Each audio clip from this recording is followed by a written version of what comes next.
En ce 16 octobre 2014, nous voilà partis pour un vol Camargue en patrouille ou presque. L'hydravion présente un avantage sur le non-hydravion par le fait que l'on peut survoler l'eau en toute sécurité. Il permet évidemment de se poser dessus en disposant d'une piste à volonté ou presque. Parti de Salon-et-Guerre, il faut une vingtaine de minutes pour rejoindre la Camargue, mais le transit est bien sympathique au sein de ce même département des Bouches-du-Rhône. Notre vitesse est de l'ordre de 100 à 130 km/h. Nous allons donc réduire ce vol d'1h40 à quelques minutes pour ce film. Contemplation géographique et animalière, régalons-nous. Mais nous aurions pu, avec un grand plaisir de partage, faire beaucoup plus long. La Camargue, dans le sud de la France, se dessine donc dans un vaste triangle dont les angles sont Arles, Le Grau-du-Roi et Fos-sur-Mer.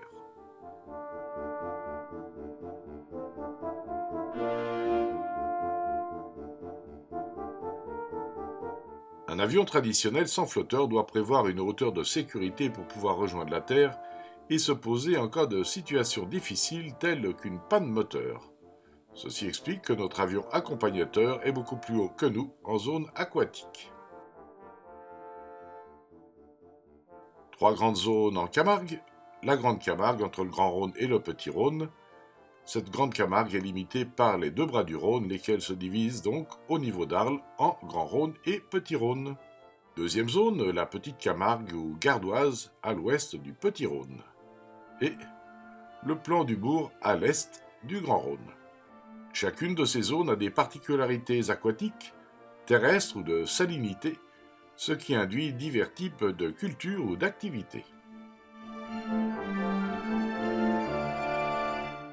En hydravion ou hydravion ULM, il n'y a pas de restrictions, en respectant bien sûr la réglementation, mais ce sont des conditions idéales pour savourer un vol au-dessus de l'eau et ici de la Camargue.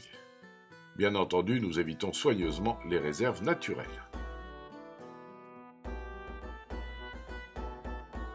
Le cycle des cultures s'étale sur 6 années.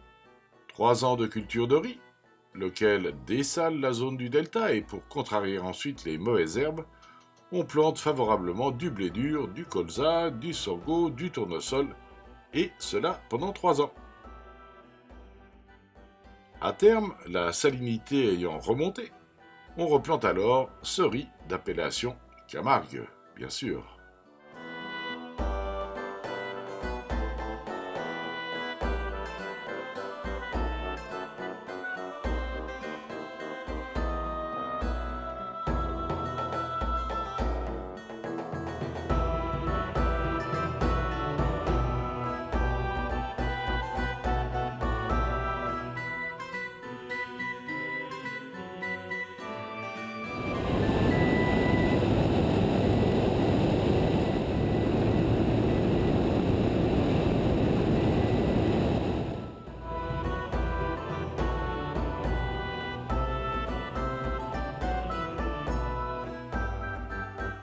À chacun ensuite de s'offrir un moment de contemplation et de sensations magiques.